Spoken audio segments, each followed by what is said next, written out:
Today on the Business of Wellbeing podcast, I was joined by Dave Casey. Dave is Health Promotion Manager for DeCare across Ireland and Europe. He has a Master's in Health Promotion from NUIG with a special interest in mental health. And that was one of the main topics that we discussed during our conversation, which I hope you enjoy. Welcome everybody. Dave, listen, thank you very much for joining me today on the next episode of the Business of Wellbeing. Thank you so much for having me, yeah. Now, I'm looking forward to our conversation, but first of all, how are you? How have you managed throughout the last couple of months? How are the family all doing well, I hope? Yeah, keeping well. Again, it's been challenging. Like, I think a lot of people, you have your kind of ups and downs, different days, working from home.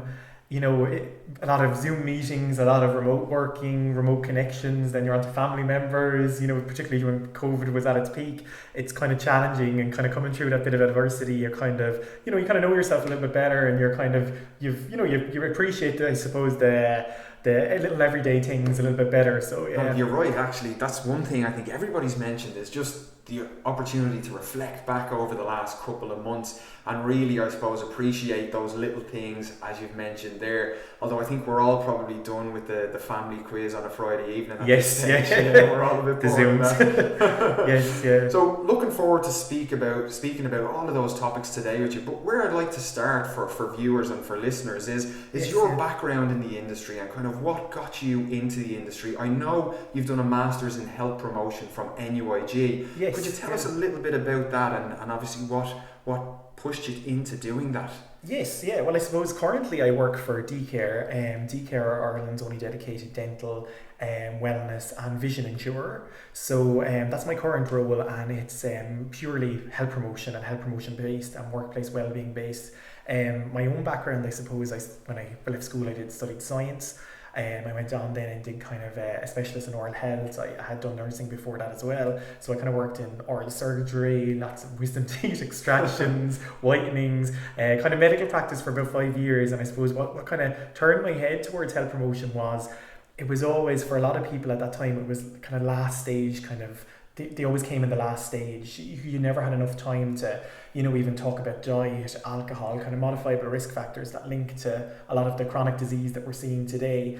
Because dental is linked to, the whole kind of gateway to the body. So it made me kind of more fascinated with health promotion and think about preventative medicine and kind of early intervention. So I went back, and when I started with DeCare, I started doing kind of workplace wellbeing, health promotion, clinics. That was the role. And I went back and did the Masters, which is kind of a very broad Masters of health promotion, which kind of touches on the concepts and principles, the Ottawa Charter, where we're living, working, growing, what determines our health. But also you can kind of choose modules within that. So I had we spend a lot of most of our lives in our headspace, and if that's not a good place to be, I chose mental health to study within that as well, because it was quite I think it's everything. It's fundamental to our collective, who we are. So that was a kind of a particular kind of area of interest. And then you can choose settings like hospitals, schools, workplace settings. I was working in the workplace setting. I developed health and wellbeing programs, training in that sector. So working with up to 400 organizations doing health, wellbeing trainings and plannings, that obviously was a nice fit to kind of expand your skills a little further of what you're going to to empower people to look after themselves a little bit better. So I think it's what you've just said there as well, like alluding to the idea that it's so multidimensional, but yet a lot of the time we view it as, okay, I just need to do a bit of exercise, or I just need to eat a little bit better. There's so many factors obviously that impact that. What did you notice throughout the research that you were doing? You've mentioned a couple of different areas there. What were the big things that stood out to you?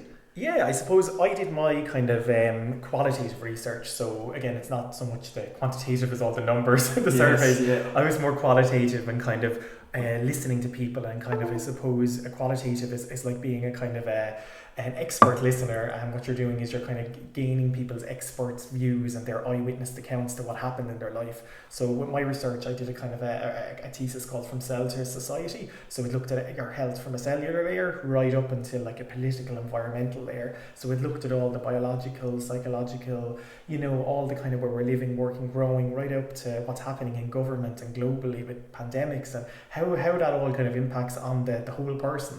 So I kind of had a lot of insights from that on well-being, Yeah, and I imagine like that is probably something that we downplay a lot in society. Like if we even look at probably the health of the nation at the moment and how it's changed even over the last maybe 30, 40, 50 years. Yes. Like we all know in terms of rates of obesity, if we look at 50, 60 years ago, it was maybe 1 in every 10 children were classed as obese. Yes. Whereas now I think it's up around maybe 8 or 9, maybe not that high, but it's getting up towards that potentially. What did you see from that research that you were doing? Like what were the outside things that maybe we downplay that have a big impact on how we manage our well-being? Yeah, so I suppose that's a really good question. I suppose you probably see a lot of that yourself from the world of, from a fitness perspective, but also the well-being world and the bigger picture and the business that you're involved in. I suppose what I've kind of seen is, and I suppose the evidence base and where it lies, is that we have modifiable risk factors like diet and physical activity, smoking, alcohol, those kind of 4 modifiable risk factors we can change in our life, and that leads to, I think it's the statistic is about 75% plus of adult chronic disease, which is cancers, cardiovascular disease, all those kind of different kind of adult chronic diseases which are causing the biggest mortality, not just in Ireland but globally. So by working on those modifiable risk factors from government level, policies, opening of greenways, physical spaces, increasing kind of health literacy and awareness from each level. Like it has to be at every single level. It's not just the individual's choice. It has to be at all levels for it to work and to see kind of positive change. Yeah, I think that's why obviously when we look at workplace health promotion, it's become so big in the last, maybe even in the last decade, because we're kind of finally catching on that we spend probably a third of our overall life in work. So if we're not working for an organization who regularly educate us in these areas, these healthy habits are just not going to be formed by individuals, are they? Exactly, yeah. I mean, that's a really valid point that, we enter the workplace at maybe 15 at our part-time job right up to the age of 65 plus. And we're spending that huge portion of our lives in the workplace. And if we don't have a culture and, a supportive environment in that setting, that, it's driven from the top down, it's embedded, it's not just having the one-off clinic or the one-off talk, it's actually, having the policy, having it, it's led from the top down, it's huge. And it's a massive area where people can, empower people to look after their own health, their family's health, the wider society, communities. It's a knock-on effect. Yeah. You told me a great story just before we came on, just about, obviously, you are working with obviously the Small Firms Association, and they had a workplace wellbeing award this year, and you told me obviously of the company that received that award, and that CEO or that managing director's approach to wellness. Could you share that? Yeah, I mean, DeCare are a partner to the wellbeing provider to the SFA. So the SFA do these small business awards that they do in different areas like leadership. And last year we introduced the Workplace Wellbeing Award, the first of its kind for smaller business in Ireland. It's completely free to enter. It's coming up. The entry is open in September for 2021. There's a whole package, kind of a whole kind of almost like a few months of training in communication, media, well-being, mental health. Like it's a really incredible. And then it ends with an award night, and it's completely free to enter. But the first winner of that was Paul Murphy from a company called Avcom, and again he led it from just that top-down approach, being a leader, having it in the company, and just being starting up from a one-man company, working the way through the whole organization, and kind of done it the right way. It wasn't just seen to be seen or to tick a box, or he had it kind of fundamentally for the right reasons. That's incredible. Like, what insight from him to realize the importance of that and the value of that, and then to actually instill that in every individual that came into the organization from the first person, and then continue that trend throughout. Because I think you're right in what you say. If we don't fully believe in these initiatives, if we're not passionate ourselves as leaders when it comes to these initiatives, they won't actually blossom. They just won't. To lead by example, exactly. Yes, exactly. But to believe it yourself. And I think a big one that we see in that area is the idea of mental health. And I know that you're a mental health ambassador for Sea Change, and you work on some of those programs involving obviously the stigma around mental health. What does that look like, and what kind of got you into that yourself? Yeah, I mean, Sea Change is the national partnership for mental health stigma in Ireland, and it's partnered with St. Patrick's, a lot of different organisations. What I would say is, stigma exists out there. it's a barrier for people actually talking about their problems, but also seeking help. When I went to, I suppose when I was involved, when I did the interview for Sea Change, and to have that kind of honorary, that ambassador's role for mental health, and to be a spokesperson on that, it involves doing, like webinars, interviews, talking in communities, but also they have a workplace pledge program, which kind of goes from the very top pillar of leadership right down through managers. So to be involved in something like that is obviously having a background of qualification. I'm really, really passionate about it, but also, I mean, their biggest thing is they use people with lived life experiences, and there is actually an evidence base around that to end stigma, that it's not just this is the science and this is the textbook and this is the academic side. It's actually people's real lived experiences, and embracing their vulnerabilities and talking about that. So I mean, some people have a diagnosable mental health condition, and they talk about depression, they talk about, whatever that may be, and it's relatable, and it's like, other people in workplaces, it kind of calls out that stigma card. Myself, when I got involved in it, I don't have a diagnosable mental health condition, but I think we all have mental health, and that's one of the things I'm really passionate about, that we have the positive promotion of mental health for all. Myself, I have 2 reasons for getting involved in it. The first is I'm in a same-sex relationship, and the LGBTQ community, the whole diversity and inclusion pillar in the corporate world. I mean, it's in every well-being strategy going forward. Whether it's sexual orientation, race, ethnicity, we're all different, and it's about embracing our vulnerabilities, and it's diverse. We're all made to be different, but we can all be together. Yes. And it's a really nice way of putting it, actually. Yes, yeah. So I was coming here on Dublin bus today, and I saw a poster LGBTQ on the bus, and I was like, it isn't all rainbows, and it's so true. Like, you can be in a restaurant, you could be somewhere, it's about kind of building that kind of self kind of efficacy, kind of to quote a quote from Oprah Winfrey, kind of filling your cup up, and it's not self-acceptance. Exactly, and just to have that kind of resilience piece, and being emotional and intelligent, and always knowing, if something happens, it's not sometimes with you, it's with someone else, and it's knowing that and having that self-care and that self-love for yourself. So, but really kind of raising the bar in emotional intelligence and knowing your feelings and emotions. The other reason was, when I was in college last year, I was finishing the master's, doing my thesis from the Cells of the Society that we spoke about. I was going for a mortgage application. Work was really busy, and then I was, and then my dad actually he was going for some tests and prostate cancer at the time throughout the summer when I was doing that. So there's like 4 or 5 big things that kind of really happened, and I began to kind of just feel really anxious, and kind of like, and even knowing it from textbook, it's like, what is this feeling? Why am I getting like this? And again, it's mental health, we all have it, so it's kind of, for me to be able to go and talk to someone about that is like opening up, not having that self-stigma, to be able to go talk to someone. He said to me, any one of these things make you feel anxious, and just accept it and call out the elephant in the room and be like, okay, we're happy, we're sad, we're jealous, we're human beings, embrace your vulnerability. I'm feeling anxious, and it's not a bad thing or a negative thing. Sometimes it's just a feeling and emotion, and that's what it is. And I think men particularly are maybe really, really bad at that, and in a corporate world we're very much like, I can't cope, they'll think I can't cope, or if I say something they'll think I'm not doing my job right, or we need to kind of call out that particularly a little bit better. We need to kind of end that stigma that, whether it's in the family, whether it's in the, the workplace, the community, we need to get better at that conversation of... Stop pushing our emotions down. Exactly, embrace them. Share your vulnerabilities, open up a little bit, start your conversation, because if you have a friend or a family member, you don't know what's going on in someone else's head. You need to kind of, we spend a lot of our times in our minds and in our heads, and we need to make that a really good place to be. So I really appreciate you sharing your own lived experience with it as well, Dave, because I think that in itself shines a light on it, but also gives other people the freedom to actually be more vulnerable. Yes, absolutely. And just to start that conversation, and to even that role of managers in the workplace, ask people, are you okay? How are you getting on through COVID-19 and the pandemic? Like, our mental health is...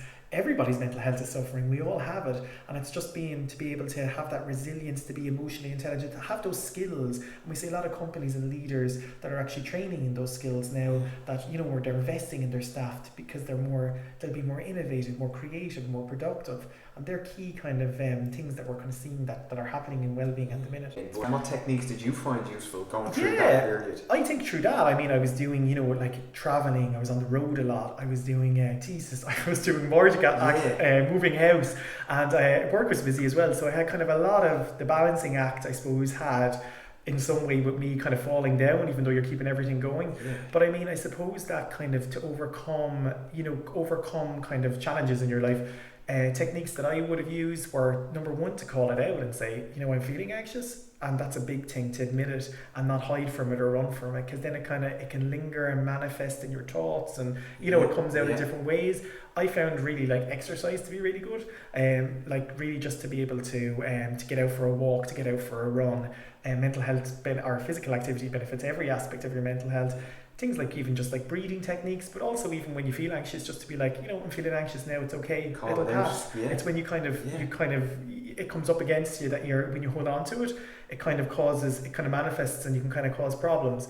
So I suppose the Sea Change Ambassador for me is it's an opportunity, I suppose, to do talks, interviews, to go out and write articles and different areas in community and in workplaces. But if you have that opportunity to help someone from going through that in your life, and like, I'm a very happy person who looks after their mental health, and I'm quite averse to from a college perspective, an academic perspective, to do that. But I think sometimes when it happens in real life, you're really building that resilience. And to go back to that saying, you're filling your cup, you're building up that within yourself, and that self-love, to be able to so important. Self-acceptance, exactly, gratitude for what's around you, and not just maybe focusing on what might be going wrong, or in your opinion what's not going the way you'd like it to be. Exactly. So you're filling yourself, you're building that resilience and skills, and I suppose it really comes down to emotional intelligence for me, that what makes you happy, what's sad, angry, when you feel anxious,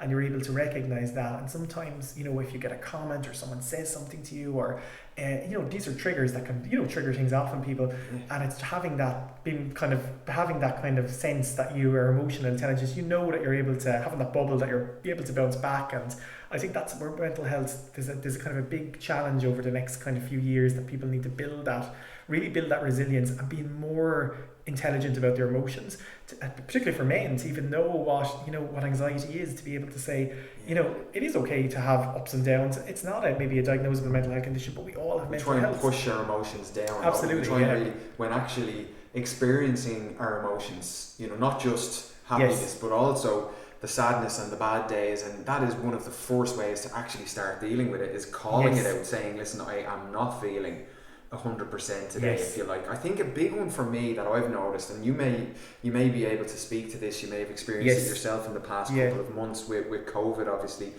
is that people think that they're the only one, that everyone else who's putting on a brave face is completely fine, and I'm the only one that's feeling like this, and because of that, I'm not going to speak about it, I'm not going to voice how I'm feeling, because as I look around on this Zoom call right now, everybody looks completely fine. One thing I've noticed is that everybody is saying that to me, is saying that I think everybody's managing fine, but actually I'm struggling a little bit. So it's such a common trend of everybody struggling a little bit, which is completely fine. I've struggled in the last couple of months, I'm sure you have as well, Dave, with the changes. And actually calling that out and speaking about it. Imagine having a team meeting where everybody starts it by saying, listen, this is what I've struggled with a little bit this week. Yes, absolutely, and I mean, like, to share your vulnerabilities and share your story. Like, our vulnerabilities are not weaknesses, they're strengths.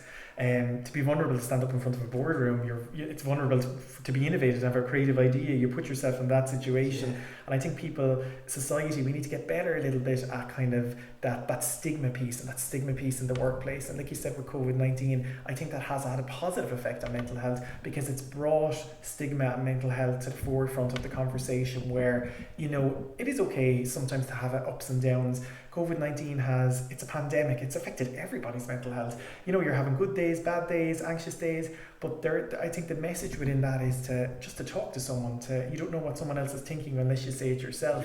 And within the workplace, that's a huge thing. Colleagues, I think there's a massive role for managers and workplace well-being to actually to tie in with people and check in, not as a work capacity, but are you okay? Have that communication, have that contact. We have that in our own company with COVID-19, and I think it's worked really, really, really well. Do you know what I think it does as well? It fosters an idea, because what I've been able to notice is that managers who are struggling with this area, they find it very hard then to have conversations with people who report into them about how they're getting on. It's this idea of, right, well actually I'm not addressing it myself, so I'm just going to brush it under the carpet when I'm chatting to anyone who directly reports into me. And I think what you've said there, if managers take that approach, that they manage, it's kind of like the airplane analogy, you always put your mask on first. So it's the idea of look after yourself first, deal with those emotions and those feelings first, because then you're better able to deal with those people who effectively, in a way, you are responsible for as a manager or a leader within an organization. Yes, absolutely, yeah. I mean, to lead by, to have it embedded in an organisation, to know your culture, but to know at the forefront that there will be a mental health crisis after COVID-19, like we're seeing it. Like we're seeing things like EAP and employee assistance programs, and like traditionally engagement rates are very low in those. We're seeing that, some staff, even though it's their legacy for years, aren't aware, and that, those things aren't disclosed unless you're a threat to yourself or somebody else. That's when contract is kind of broken. Isn't that interesting? Like I read a book recently called Flourish by Martin Seligman. He's in positive psychology would be his area, and I think he's the founder effectively of that as a real kind of mainstream psychology now, whereas it wasn't for years. But what he says is that health is more than just the absence of illness, and if we think about it, I think we look at a lot of even physical health. It's the idea of, okay, until I go to my doctor and my doctor tells me that I need to start doing something, I'm fine. I'm not sick. But it's the same with mental health. It's this idea that we all have mental health, as you said, and just because I may not have a diagnosed mental health issue does not mean that I don't need a toolkit to be more resilient. Like we talk about mindfulness, we talk about journaling, you mentioned some of your techniques, but actually what are we specifically doing to manage our mental health? Because when I speak to some people, they're logging on at 7 a.m. and they're still on at 10, 11 in the evening, and they've taken very little breaks during the day. And you're just thinking, there's no way, you're not a robot. You cannot go for the whole day like that and not expect it to have an impact, not for it to mentally drain you throughout the day. So Dave, what advice could you give in that area when it comes to leaders who are obviously at executive level within an organization, but also, like, what about the individual employees who are working remotely at the moment? What advice would you give those individuals in terms of mental health and just managing that better on a day-to-day basis? Yeah, I mean, I suppose the first thing is we've all heard of the 5 a day for our physical health, our fruits, our veg, all of that. We have a 5 a day for our mental health as well, which some people mightn't be aware of. And it's, again, it's a practice. It's not that you have to do these 5 things every single day and tick them off. It's trying to incorporate them every day into your lifestyle. Some days I do 2, I do 3. But just to go through some of those 5 pillars, if people aren't aware that are listening today, the first thing is connection. Like, we're driven. The human connection is everything. It gives us purpose. Pick up that phone. So don't wait for the friend, the family member. I'd love to talk to them. I'm at home. I'm isolated. I'm working. Pick up the phone. Give them a call. Give the co-worker a ring. Link in the friend, the family member, the parent, whoever it may be. Connection is huge. Connection is also, we can social distance meetings, walks. There's a lot we can do that's not remotely as well at the minute, that's safe to do so. Second thing is, the business you're in is physical activity, what we call being active. It benefits every aspect of our mental health. And again, it doesn't have to be the whole, busting yourself in a gym. It can be the walk, the run. Exactly. It's the walk, the run, the cycle. It's getting out there, having that space where brings me into the third pillar, which is being more aware and being more mindful. You're aware of your surroundings, the birds, the trees, that you're linking off maybe from these, what we call weapons of mass distraction, all the kind of content and the online and the remoteness. We're kind of having that time where we're linking off and we're with our own thoughts and we're more mindful. I suppose the fourth thing is keep learning, and that's picking up a new skill. It can be cooking, it can be a book, it can be, for some people, it can be watching Netflix or a documentary. It's not always like a college course or something that's academic, but it's proven to impact on our, positively on our mental health, and it's really, really good for the mind and the way we think, our thoughts, our feelings and emotions. And the fifth thing is to give, and that's like, it's not presence, it's not opening it, it's holding a door open for someone, leaving someone go before you in a queue, and it's also gratitude. Like, gratitude is a practice, and we hear about gratitude journals and a lot of this kind of, it's kind of very big in the mental health space at the minute, but gratitude is something that we have to practice and learn. But like throughout COVID-19 personally, I can say, like, a gratitude kind of journal, to be able to even go, life was busy, you're running around all over the place before COVID-19, but from speaking to a lot of people and even myself, you're more kind of grateful if you know the things in your life, like your family, your friends, you have your home, or you know the things, that the pillars in your life that are important, and then when you have that and you're grounded in that and you're grateful for that, everything else is just superficial. Like, it's like the rocks and the stones. It's if you fill your jar with the things that matter, not the pebbles that exactly the small stuff. Because basically. it's so easy to become disconnected from what we really value as individuals and what give us purpose. And I think that's one thing that people have noticed in the last couple of months with COVID-19. Like, even just you mentioned there just about connecting, right? The first piece. The amount of people I've spoken to in terms of coaching over the last couple of months who have told me about new daily practices, like having lunch with the family. And I asked them, so like, how do you feel after you've sat down at 1 o'clock and had lunch with the family? I feel absolutely amazing. I'm laughing, I'm joking, I'm doing something I never would have got to do. But people often downplay that, the importance of that. When we think of our overall well-being, there's the physical, the mental, the emotional, and the spiritual. Yes. And to stay connected with what really matters to us, we really are looking after our spiritual well-being.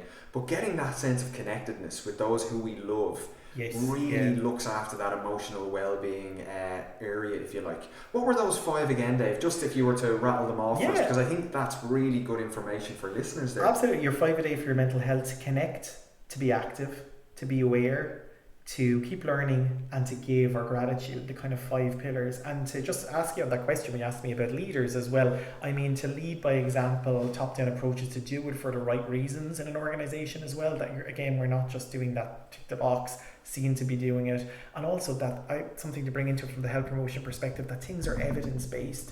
We need to kind of sometimes people will say, I like to have this in my organisation or that, because it looks good and it's glamorous, or it's always look for the evidence base, and that there's a little bit of research behind it as well, and that there is always something that you can measure. Generally, if you do something or do an initiative and you can't measure it, it's not worth doing, because you need to be able to see the start point, the middle point, the outcome, and then the process, the evaluation afterwards, what it's done 6 months on for the organisation. It's the metrics part of well-being is quite big. But with your point on mental health there, EAP programs, personally, I believe they're the most underutilized service that exists in a workplace. Employee assistance programs, people, even though we've lost the kind of human contact with COVID, there's still video chat, there's phone conversations. If you don't feel comfortable talking to someone who's a co-worker, talking to a friend or a family member, you can ring these services. They're completely confidential, and they'll just, it's someone to talk to. Share the problem, don't keep it to yourself, because that's something that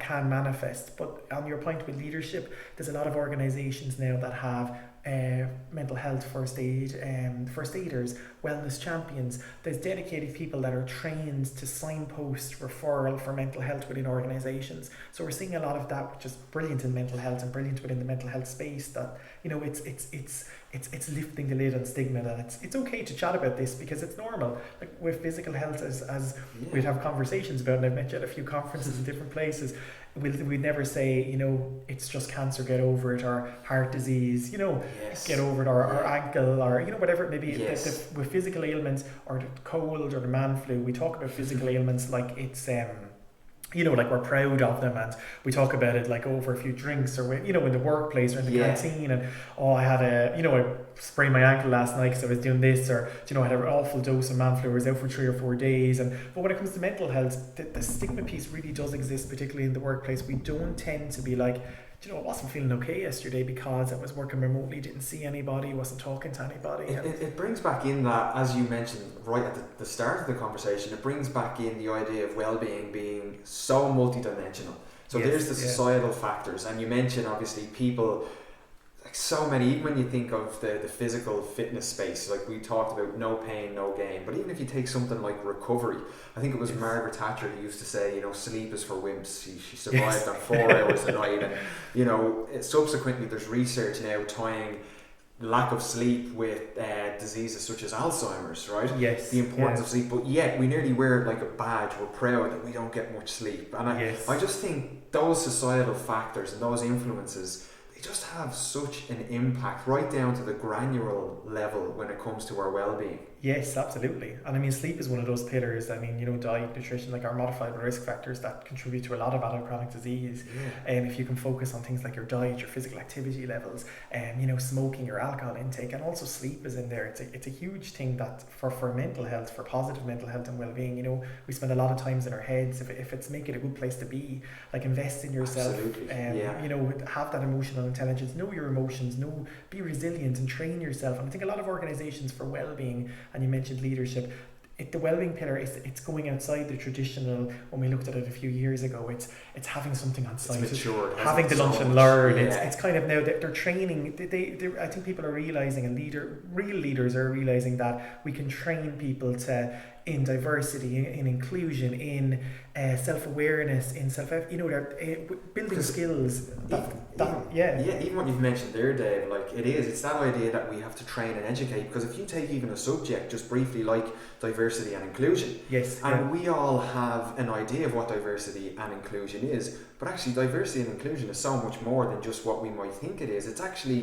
It's making sure that we value others' opinions. Absolutely, If you're in a meeting and there's 10 people in a meeting and 2 people are doing all the talking, well, that's not a diverse and inclusive environment. Absolutely, everybody's opinion actually matters, because if you feel like you're not being heard, you're not going to want to actually contribute. So you're right, that point of actually, whether it's well-being, whether it's assumed skills around leadership, whether it's diversity and inclusion, these are all things within an organisation that need to actually be taught. Yeah, absolutely. And I mean, you know yourself, well-being, that's why we say in government, it's health in all policies. It's not just one health policy. It has to be embedded in transportation, food, it's everywhere. And that's the same with your organisation. When we train in health and well-being practices, a lot of people will say, we have a health and well-being committee, we have someone who's on our first aid team. But it should be in every meeting, just at the start of every agenda, focus on health and well-being for 5 minutes. What are we doing here? It should be embedded into everything within the organisation, because people are more intuitive, innovative, happier, healthier, more productive workers. It really has, like, the wealth of your business depends on the health of its workers. Yeah, and I think with well-being, actually, it's interesting we talk about measurables, because I like to look at it, definitely measure it, because obviously if you don't measure it, you can't see the actual progress. But I love the idea of not focusing on return on investment, but actually focusing on the value of the investment. Yes. And I think for employees, that's where well-being really, you see it, is in the value of that investment, how they view you as an employer, how they feel about the organisation. It's not necessarily just the numbers, but the stuff you talked about there. I think the value that brings to an organisation is actually so powerful. Yes, absolutely, yeah. Well, listen, Dave, we could talk for hours on this. I think the 5 tips you gave were a real key takeaway for me. But the last question I'd like to ask you is, with your knowledge of the area and how it's evolved over the last number of years, what do you see as being the future for workplace health and well-being? Yes, good question. I think the future of workplace health promotion and workplace well-being, I think collaboratively, not just in Ireland. I think we need to work nations here. For the bigger picture, we need to collaborate with, like we collaborated with a European project within DeCare called the Advocate Project, and you need to kind of to think of the bigger picture to solve some of these global issues. We're looking at things like, we're talking a lot about mental health today, but there is still things like cancer is 1 and 2, at the minute, it's things that are causing really high mortality rates. Non-communicable diseases are really high up there. So for well-being and workplace well-being programs, I think we need to take a more collaborative approach, a more global approach, share our research, work together. What are other health systems, organisations, countries doing? But for the future of workplace wellness in Ireland, I would see the remote working is going to be huge. The new normal lives have changed. There is going to be, maybe a completely new, different working job role, job type. But it's also for people at home, it's building that kind of routine. It's building, you can sit at your laptop from 7 to 7, or you can have that walk, that run, that cycle in the morning, in the evening. You can break up your day. I think there'll be a lot on structuring and lifestyle and how that fits in. It won't be work-life balance anymore. It'll be an integration. Yeah, looking at well-being for the whole person and the quality of life of that person. I think that's going to be really, really big. I think the other side of it is we are going to see a lot of digital advancements, and we have a lot, we've gone into a lot of webinars and digital doctors, digital dentistry, teledentistry, a lot of these different things. But I think the human connection can't be lost. Yeah. And I don't think it will, because a lot of corporates and a lot of clients that we deal with, the human connection is at the forefront of everything. It's, people want the human connection. So I think that will play a big role, and I think... I completely agree with you on that. Yeah, I think we can't, as much as we have some fantastic tech options, we can't lose the touch. Absolutely, it's like wellbeing programs, they can be high tech, but if they're low touch, there's very little impact. Absolutely, we need to find the right balance. Tell me, what does the next couple of weeks look like for you? Is there anything coming up? I know you mentioned that you're back on site a little bit, but what does the next couple of weeks hold for you? Yeah, I mean, we're kind of moving from remote kind of working back to kind of human connections and meeting people. We have the Keep Well conference coming up. It's coming up in Croke Park in September, so I'm on a mental health panel speaking with some great experts, educating workplaces. We have the SFA awards, which DeCare partnered with, which is opening up again in September for entries. So there's a lot of kind of dates for that, information nights that companies can log into.